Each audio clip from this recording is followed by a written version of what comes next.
Thank you for joining us. I'm Laura Redpath. The election gears are in motion as we approach December 29, the day when Jamaicans will hit the polls and cast their ballot.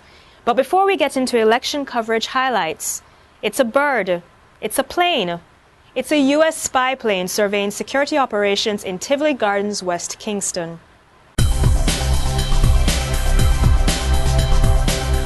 Prime Minister Andrew Holness acknowledged at an emergency press conference that the Jamaican government had an agreement with the United States government, allowing the U.S. to carry out surveillance during the security operations to arrest Christopher Dudas-Coke in Tivoli Gardens last year. The revelation made by Holness, who is also Minister of Defense, contradicted what National Security Minister Dwight Nelson said at this week's post-cabinet briefing. Nelson had dismissed claims by an American magazine, The New Yorker, which explained the role of a P-3 Orion aircraft. It said the aircraft assisted by providing information to the U.S. Embassy, which then relayed this to the Jamaican government led by then Prime Minister Bruce Golding.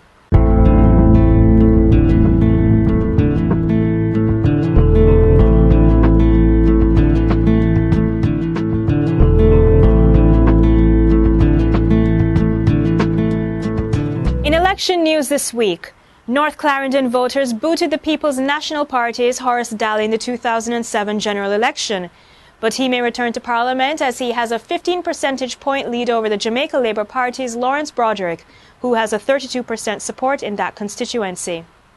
Proposed JLP candidate for North West St. Catherine, Dr. Sandra Nesbitt, has been brought before the Spanish Town Resident Magistrates Court on tax evasion charges. It was revealed that she owes approximately $250,000 in taxes. JLP's proposed East Rural St. Andrew candidate Joan Gordon-Webley may be enjoying a 7% lead in the popularity in the constituency over the PNP's Damian Crawford. However, the PNP party itself seems to be catching up to the JLP, which is ahead by only 3 percentage points.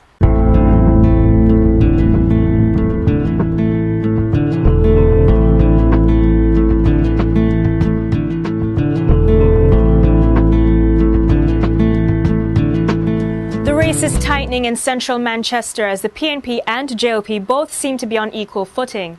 31% of voters would definitely vote for JLP's Danville Walker, while 33% would mark the ballot in favour of PNP's Peter Bunting. However, 6% of constituents say they may vote for JLP, while 2% say maybe PNP. This gives Walker and Bunting a possible 37% and 33% support respectively. Meanwhile, Danville Walker's campaign has spoken out against the killing of a man believed to be a JLP supporter. The killing took place at a hotel in Hatfield, Manchester. The incident is said to have resulted from an argument over JLP leader Andrew Holness's speech at a rally in Manchester. In multimedia this week, election coverage has dominated, and here are the highlights. It's your voice, your vote. We have now set the stage for growth and development. We have come so far, we have worked so hard in such a short time, we cannot turn back that now. We say to you from this platform tonight, hold on, help is on the way, the People's National Party. We cannot turn away anyone because we may be saving that individual's life. And this is an area that I really would like to see the government in their policy to embrace these NGOs that are saving lives. To watch these videos, log on to our website. Your readers have been engaging each other in online discussions on our website as well as on Facebook and Twitter. You've been leaving your comments, which we've edited, and we'd like to highlight a few of them.